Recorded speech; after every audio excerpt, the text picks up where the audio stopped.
If you are familiar with Mario Kart Wii, you know it is filled with shortcuts and glitches, whether it be phasing through walls to explore out of bounds, or using the terrain to create massive gap shortcuts. There's something mesmerizing about watching people break the game and push its physics to the limit. The pinnacle of exploits in Mario Kart Wii is the Ultra Shortcut, a term used to describe a shortcut that takes advantage of the faulty checkpoint system in the game and tricks it into thinking you've driven a full lap when in reality you've actually driven very little.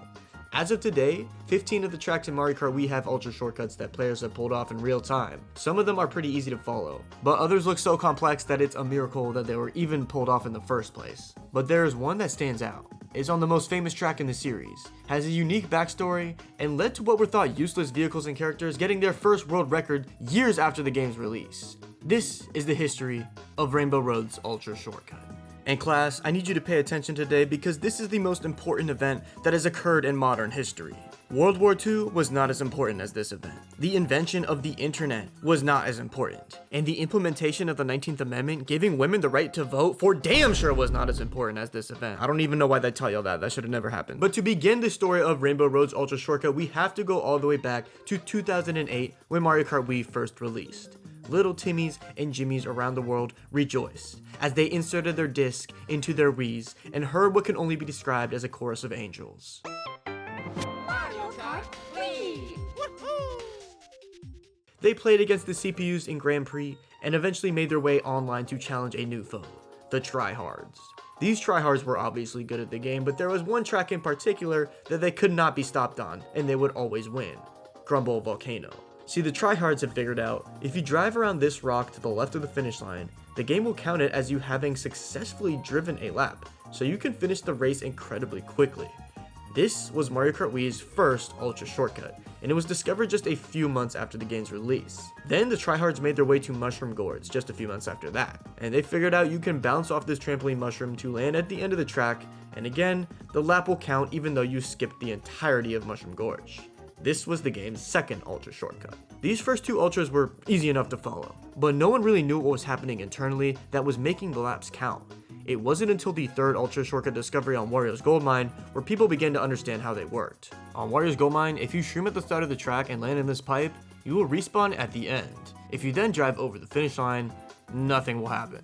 However, if you do the same process and drive backwards to the end of the cave after you respawn, and then complete the lap will count. So what's causing this different result? As I mentioned before, an Ultra Shortcut takes advantage of the checkpoint system in Mario Kart Wii. This is the checkpoint map of Wario's Gold Mine. And class, please pay attention, this will be on the test. These green lines are key checkpoints, and they aren't actually lines, they extend outward like boxes. The starting line also functions as the first key checkpoint in any track. The blue ones are just normal checkpoints, and you can just ignore them for now. I'm going to give you a very skin and bones explanation of how these Ultra Shortcuts work. When you are in a key checkpoint region, the key checkpoint regions ahead of you and behind you are both also loaded. The game wants you to drive through the next key checkpoint, which will in turn load another. Drive through each one sequentially and the lap will count. However, all the game is actually looking for in order to get the lap to count is that you've crossed through the last key checkpoint region and then crossed the finish line. Now, remember when I said when you are in a key checkpoint region, the one in front of you is loaded, but also the one behind you. So if you are in the first key checkpoint region 0, right at the starting line, then the last key checkpoint is loaded. So on Wario's Gold Mine, if you can get from region 0 to region 4, then you should get an Ultra. However, obviously, you cannot just drive backwards over the finish line. If you try to do this, the game will track your position properly and essentially deduct a lap from you. The workaround for this is to get to the last key checkpoint without crossing that finish line, or more specifically, without going from key checkpoint region 0 to the last normal checkpoint. I know I said to mostly ignore them, but this last one is important. If you manage to avoid it, the game will not properly check your position, and once you hit the last key checkpoint, it thinks you have driven a full lap, and the lap will count, completing the Ultra. You got all that? Remember, back then none of this was known, but one person had a rough idea of what was going on and was about to figure it out for himself. And that person was Mr. Bean 35,000 VR. Mr. Bean was quite possibly the biggest tryhard the year the game released because he was a dirty, filthy hacker. Yes, Mr. Bean was one of those players that would jump into a worldwide lobby and make everyone submit to his will. Pulling up like he was Gojo, you could not touch him while he was throwing infinity green shells at you. But Bean had a theory of how these Ultras worked and was going to test it out here on Wario's Gold Mine, using hacks. He hacked the game to make him go much faster than normal and launched himself far enough to respawn on the other side. He goes back to hit the last key checkpoint and the lap counts. And yeah, I don't know if you can tell by the fact that this video is more chopped than your girlfriend, but this is the original footage. Then it was later found out if you mushroom off the ledge barely to the side of the finish line and then land in the pipe, you will also get the proper respawn, and thus Wario's gold mine was broken. Now that the community had a better understanding of how these ultra shortcuts worked, it was only a matter of time before more ultra shortcuts were discovered. Some tracks had more potential than others. Like Mario Circuit and Peach Beach had these trees you can wall clip off of, and they were conveniently placed next to later sections of the track. In August 2011, the first record was set on Mario Circuit doing exactly that. And then later in July 2012, Peach Beach's first time using an ultra shortcut was achieved. On the other hand, you had tracks like Mario Circuit 3, a completely flat track with nowhere to fall off, and it's surrounded by invisible walls to prevent you from cutting any corners. And now we get to our main topic. What about Rainbow Road? Did it have any ultra potential? Well, it's also pretty fenced off, but there is a big elevation change right at the start. If you were to mess around in time trials, you could actually pull off something pretty cool. By streaming off the side of the track, you can launch yourself far enough to respawn behind the finish line, while avoiding that last normal checkpoint box. After you drive back to the last key checkpoint, you can turn around and nothing will happen. Unfortunately, even though you avoid that last normal checkpoint on the initial launch off the track, you still respawn inside of it, so the lap won't count. But what if there was a way to respawn further back? That's the question that one player was about to find the answer to. Mr. Bean 35000 VR was back. 5 years later and he's still at it. Like, damn, you got anything better to do? But seriously, he is one of the most important figures in all of Mario Kart Wii. Like, if I had to make a Mario Kart Wii Mount Rushmore, it would be Bean, Troy, who's the biggest content creator, Weem. This guy literally is the reason people are still able to play online. And for the last one, I don't know. I'm gonna have to go with James Charles. Oh my god! But anyways, Mr. Bean had a theory about how to respawn further back to avoid that checkpoint. Depending on what position you start a race in, your respawn point will be slightly different. This is so players who are respawning in the same spot aren't piled on top of each other in midair. The way these positions are determined is similar to a starting line. They gradually go back row by row. In a time trial, you will always respawn in the first position, which is the farthest up. So what if you tried respawning in a lower spot? Would you be far enough back to avoid that last normal checkpoint? In January 2013, Bean would test his theory out in a private room. Instead of launching off the track, however, he would use a fake item box to get over this railing, which gave the same respawn result but was much easier. He goes back to hit the last key checkpoint, crosses the finish line, and the lap counts. Bean's theory was proven correct. He started the race in 12th, and in his video claims that only the bottom 6 spots can do the ultra, so the bottom 6 spots would be barely far back enough to avoid that last checkpoint. Rainbow Road officially had an ultra, albeit an unconventional one. I actually made a whole video dedicated to this discovery, but after publishing it, I learned something interesting from a commenter, Bento Kage. The reason that this ultra works in a lower position while online actually has nothing to do with the last checkpoint. Because if you look at the checkpoint map, every position's respawn point is well behind it. So Bean's theory, which dispersed throughout the community and what I also believed to be true for years when I made this video, is simply just wrong. It's no fault to Bean or anyone else, it's just one of those things that got out of hand and was never corrected. Thanks to Bento Kage, I was informed that the real reason that the Ultra only works for lower spots has to do with another failsafe Mario Kart Wii has called the 95% rule. The 95% rule works something like this. The game internally tracks how much of a lap you have completed. If at any point you do a massive shortcut and cut off more than 95% of the track, the game will not count your lap, regardless if it satisfies the key checkpoint rule. Malio was the first to discover and demonstrate this. He shows off how it works on Grimble Volcano. Even though it looks like we're cutting off way more than 95% of the track doing the Ultra, the game only calculates it as having skipped 83% of the track, so the lap counts. The same thing on Mushroom Gorge, you're only cutting off 86%. Using some math and trial and error on the Coconut Mall Ultra, Malio discovered that the magic number was 95%. If the game tracks you cut off more than 95, it will not count the lap. Malio's video was posted in February 2019, 6 years after Bean's Rainbow Road Ultra was discovered. So back then, they had no idea that this rule existed, but now in hindsight, we can determine why respawning further back actually makes the lap count. It's not because you're avoiding the last checkpoint. Instead, it's because those last 6 spots barely satisfy the 95% rule. Over the next few years after Bean's discovery on Rainbow Road, some more ultra shortcuts would be discovered. Sherbertland and DK Jungle Parkway both had their first ultras pulled off in 2015. The way that ultras are usually found isn't by messing around in-game. Instead, they're first pulled off by playing the game in an emulator and using slowdown, save states, and going frame by frame to get the exact inputs you want and pull off impossibly hard movements and tricks.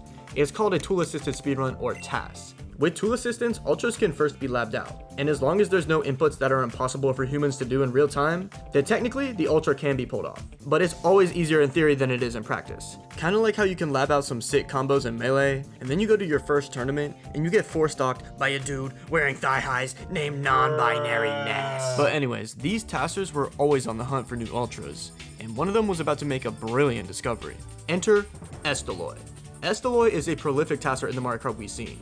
He has experience creating task runs on a variety of tracks, but in early 2016, he was putting his focus on Rainbow Road. And on March 4th, he would upload a video that left everyone in awe.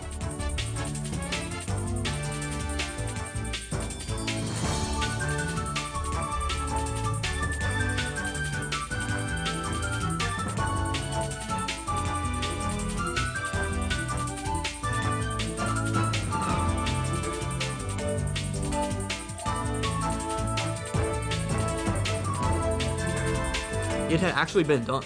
Rainbow Road has an ultra. He shrooms up the ramp like you would do trying to respawn, then drives at the edge of the track and bounces and hops off the side of the track to land at the end. This avoids the last normal checkpoint, and you land much further back than respawning, so it satisfies the 95% rule. History had been made and the community was stunned. But through the hype of Estaloy's achievement, everybody had one thing on their mind. Was this ultra possible in real time?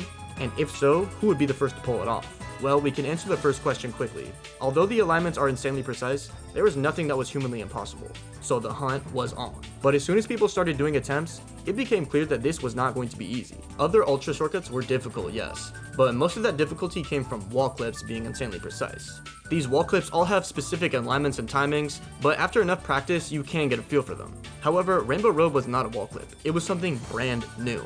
And Estaloy claimed in the description of the initial task video that this was something no human would ever be able to pull off. So few players actually threw their hat in the ring.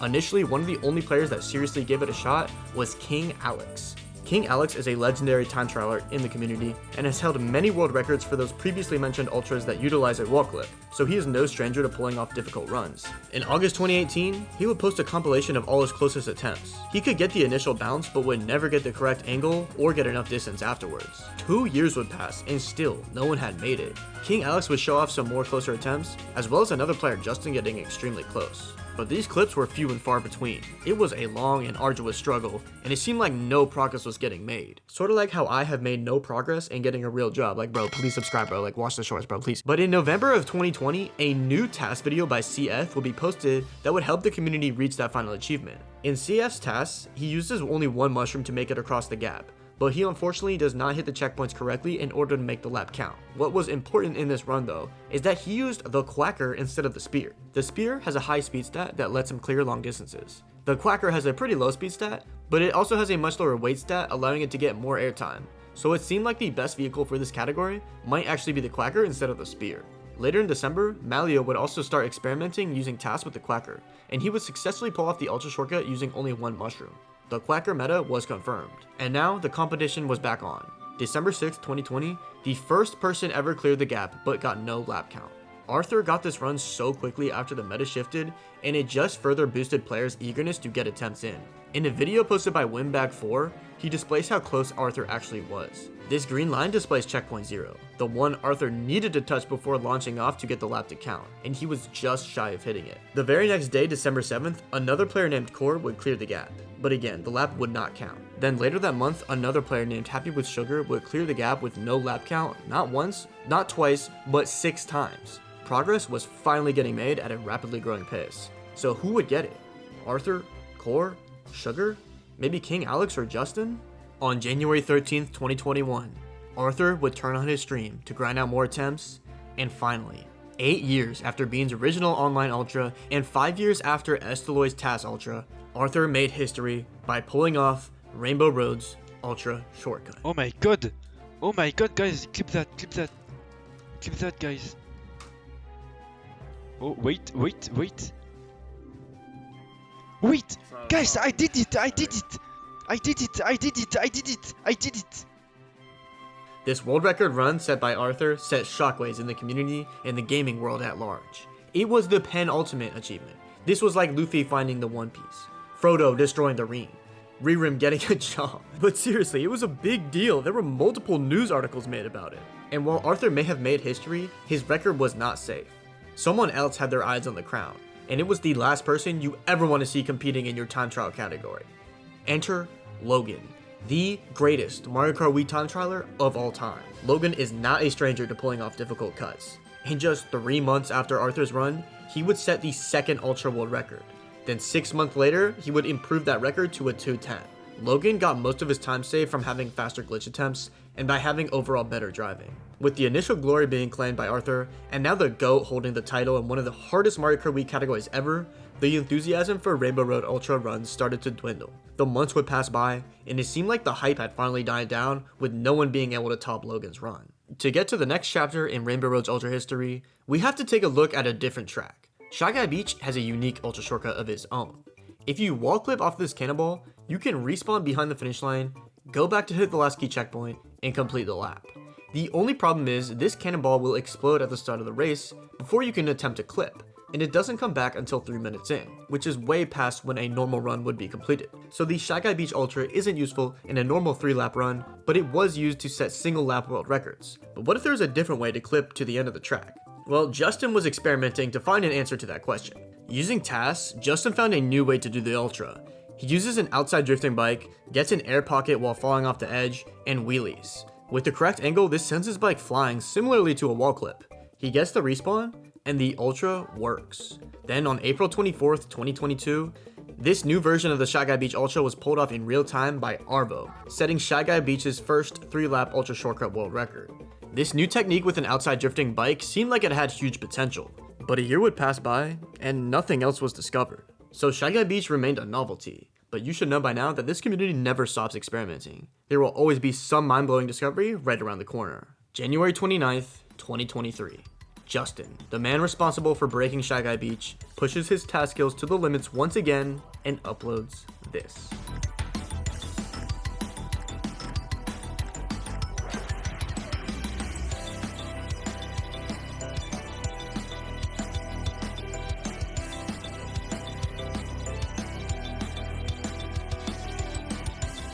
Rainbow Roads Ultra with an outside drifting bike. Somehow the hype for this track was back, and the community once again set out on the quest for the Rainbow Road Ultra World Record. This method was way better than the Clacker clip. Not only was the setup faster, but more importantly, it was easier. Much easier. And if you fail it, the quick setup means you can do more attempts. It only took a bit over a week for people to strike. On February 8th, Hunter gets the clip and the first world record using the outside drifting method. But Core struck the same day and would go on to improve 3 more times. Then Justin got in on the action, setting 3 records himself. Then a player named Exploder would take him down. Records were getting set back to back to back to back at a breakneck pace. Like, I feel bad for Logan and especially Arthur. You put all that hard work in, and now everyone else magically gets a record like it's nothing? Bro, that's unfair. They're operating with better machinery. This is like when Ash ran through the Sinnoh region with a Buizel on his team, an unevolved Pokemon, and he gets to the league and has to fight Tobias, who has a Darkrai and a Latios. Like, bro, this is unfair. He has an unfair advantage. But anyways, that last record by Exploder might be the most important one, because in his run, he makes the glitch with just 1 mushroom. The potential to do this glitch on multiple laps was there, but for now, people were focused on just 1-cut runs. Nara would beat Exploder, Exploder got the crown back, and then halfway through the year, Vincent would set 3 records, setting the first sub 155. This run would be a dagger for anyone hoping to get the record. Not only does Vincent make the Ultra, he goes for the moon jump cut on the next lap.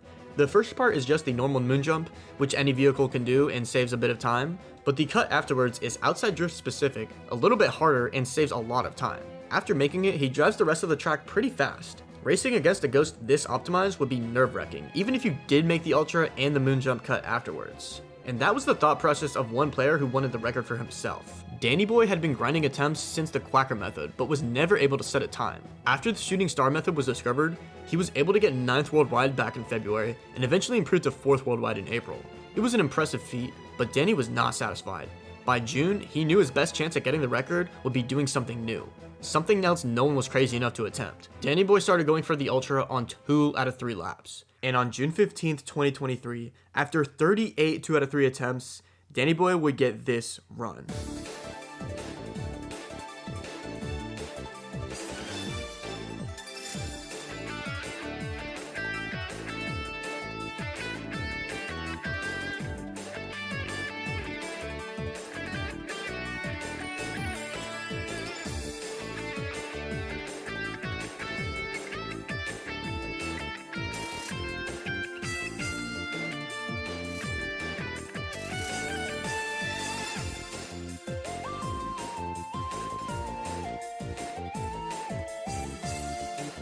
the bar had been raised once again.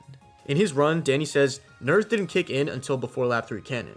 I decided not to go for anything risky, including the regular moon jump. He drove slow and safe, but it didn't matter, because he was at the top of the leaderboards. This put a damper on anyone else who had hopes for getting the record. Most people would settle for aiming at getting a top 10 time and improving their 1 for 3 ultra times. Going for a 2 for 3 was simply too much of a grind. Getting the glitch once was already hard enough, but making it again with all the nerves and tension buildup, yeah, good luck with that. If only there was a way that would make the glitch easier, then things would be slightly more bearable." Well, there actually was a way, but it was more or less forgotten about. After Justin initially found the clip with TAS, he experimented using other vehicles. Back in January 2023, he said that overall, it was easier to get this clip with the Phantom and Wario Bike. This is because the initial bounce here that you need to get the clip happens way more often with the Phantom and Wario Bike compared to the Shooting Star. To put it simply, they are bouncier. That's really the only way to say it. They got a little bit more bounce. The reason people were using the Shooting Star was because it has the best speed stat out of all the outside drifting bikes, as well as fantastic drift and mini turbo, making it the best for time trials. On the other hand, the Wario Bike and Phantom stats are pretty horrible, and because of that, neither of them have ever been used in a world record up to this point. So players initially thought that sacrificing that extra speed for a small chance at getting the clip more often just wasn't worth it, especially because either way, hitting this clip for the first time would be extremely difficult no matter what you used. So the Wario Bike and Phantom were forgot about. That was until the next year, January 2024. 6 months after Danny Boy hit the 2 for 3, remembering Justin's old comments about the vehicles, a player named Zoran started messing around doing glitch attempts with the Phantom, and it didn't take long for him to realize that Justin's claims were true. He was getting glitch attempts way more often when using the Phantom, and other runners quickly jumped in to prove him right. The Phantom got this wall bounce much more often when compared to the Shooting Star, and on February 1st, 2024, just a month later, Eli landed a 2 out of 3 run with this vehicle.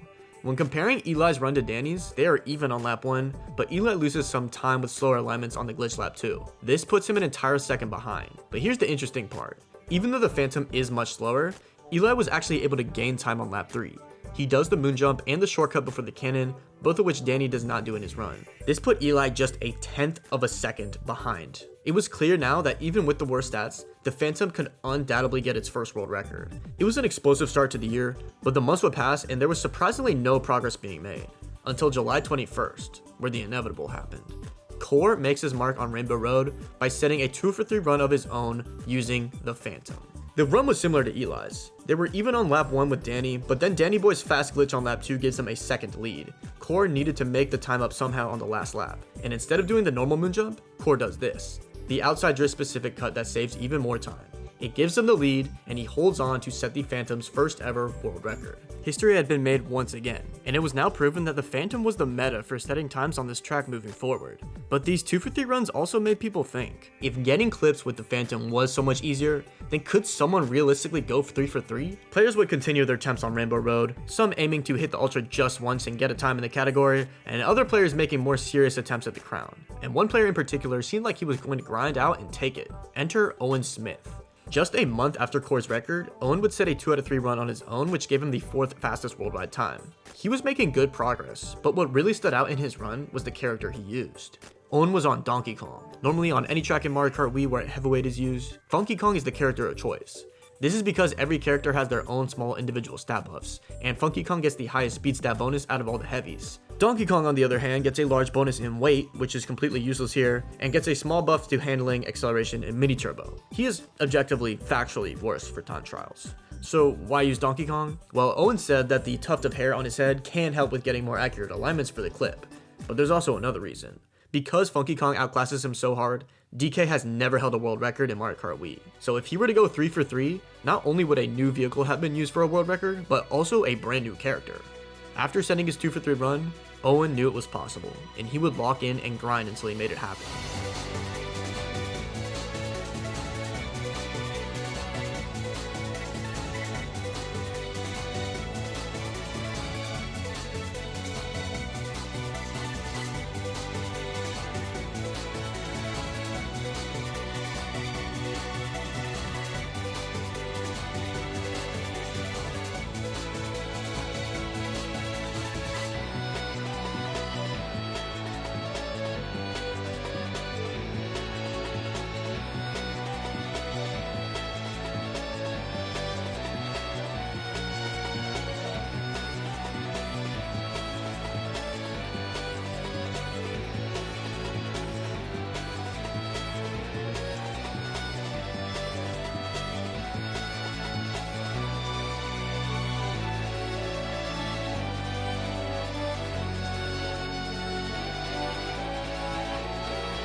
Oh my god! Oh my god! Yes! Oh! Yes! Yes! Oh! Yes! Oh! Yes!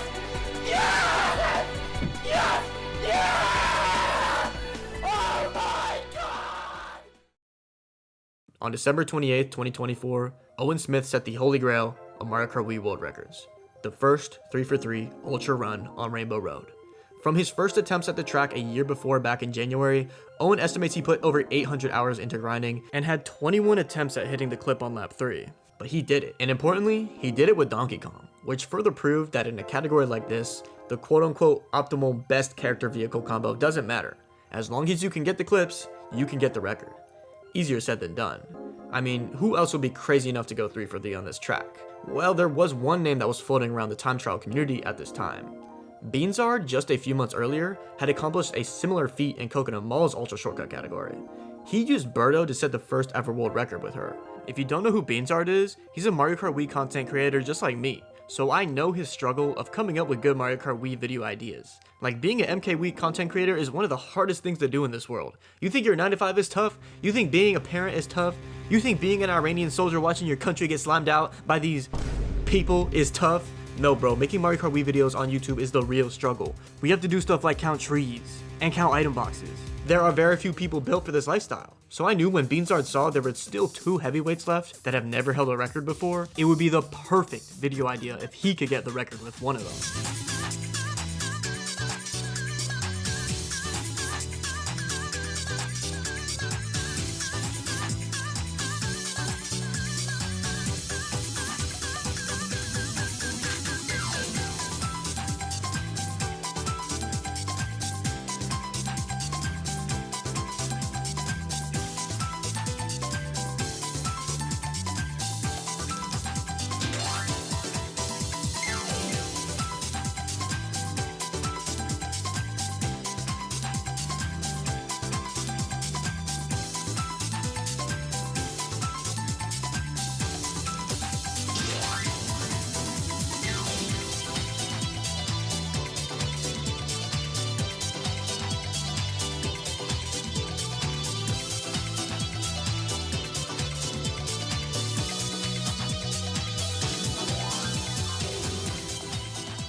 Just 3 months after Owen Smith's record with DK, Beanzard sets the first ever world record with Waluigi.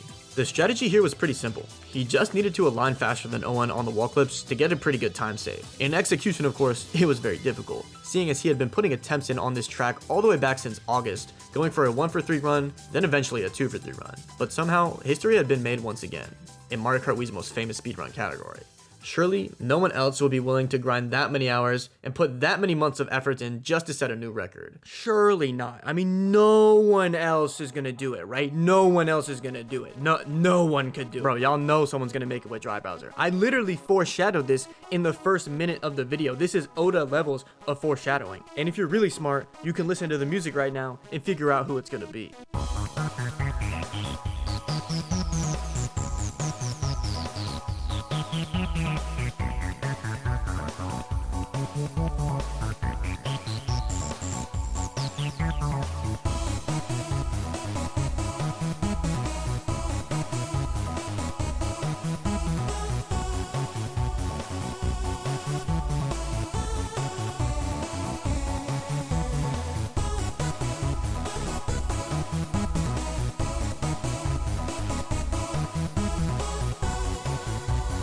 On May 23rd, Core comes back and takes the throne with Dry Bowser, the last heavyweight that had not yet held a world record. And this is where the record stands today, at 48.643 seconds. Nowadays, there's not as much activity on this track, but maybe that's a good thing. Seeing the last 3 records all held by unique characters is one of a kind. Thank you all for watching, and thank you for 100,000 subs. Class dismissed.